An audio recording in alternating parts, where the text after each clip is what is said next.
days na lang nalalapit ko dito. See you soon. Mura, papa. Hey, what's up? Good morning na pala sa inyo. 5 days na lang.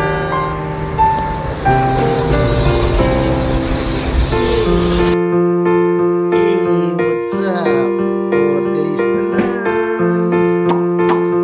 4 days na lang. Good morning. Only 3 days na lang.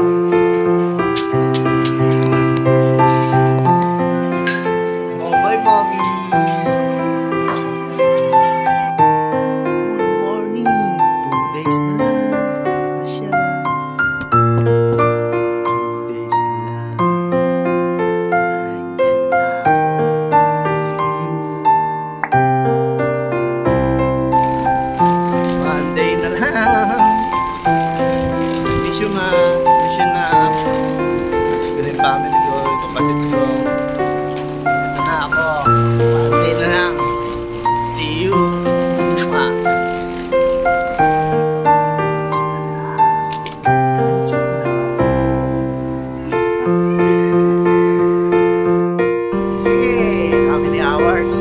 I'm coming home. I'm coming home. Ang sarap sa pakiramdam, yung aeroplano mo pababa na ng Pilipinas, nakikita mo ng iyong pamilya. Hey, what's up? Tropa. Ito na hinihintay kong araw. Araw na pagbabalik after 8 years. Susurprise ko mama ko tsaka yung anak ko. Dito na ako. Hindi ko alam kung nandito sila. We will see, guys.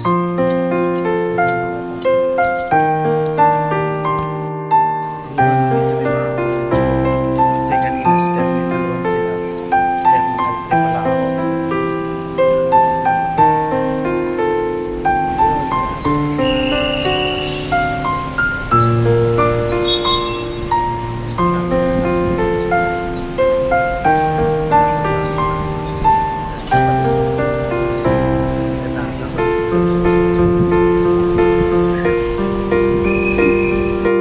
Ito na yung hinihintay mong sandali, yung oras na makita mo ng iyong pamilya, lalong-lalo na yung anak mo. Loob ng 8 taon, hindi kayo nagkita, hindi kayo nagsama. Ngayon mo lang siya makikita ng personal.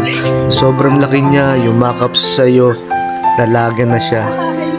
Diba, yayakapin mong yung nanay na hindi mo alam kung ano mararamdaman mo. Sobrang saya mo, lahat para kang bumalik sa una.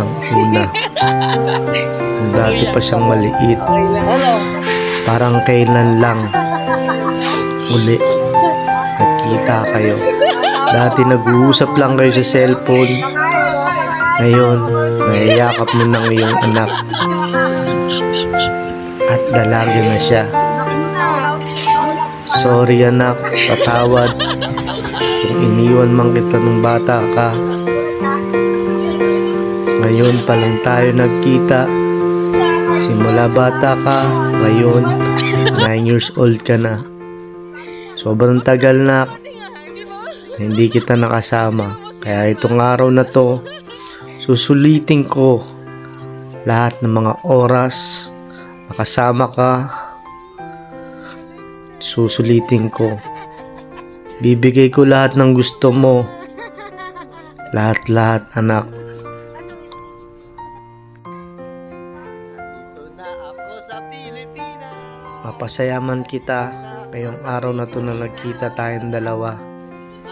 Para maramdaman mo na may tunay na tatay ka.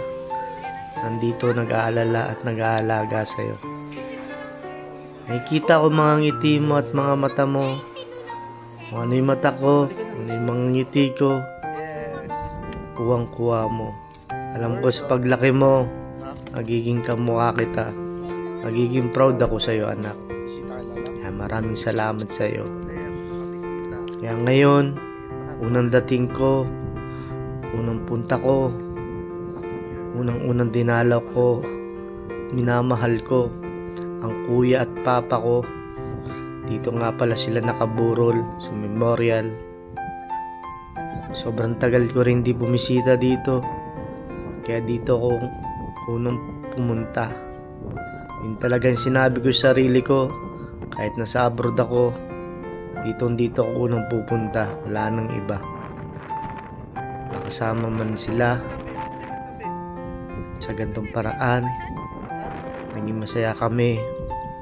Kahit pagod sa biyahe, hindi ko ininda.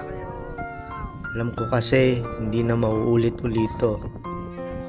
Kaya hanggang dito na lang ang aking kwento sa aking pagbabalik galing Pilipinas sa loob ng 8 taon. Maraming salamat nga pala sa lahat ng sumusuporta at nanonood sa akin. Peace out.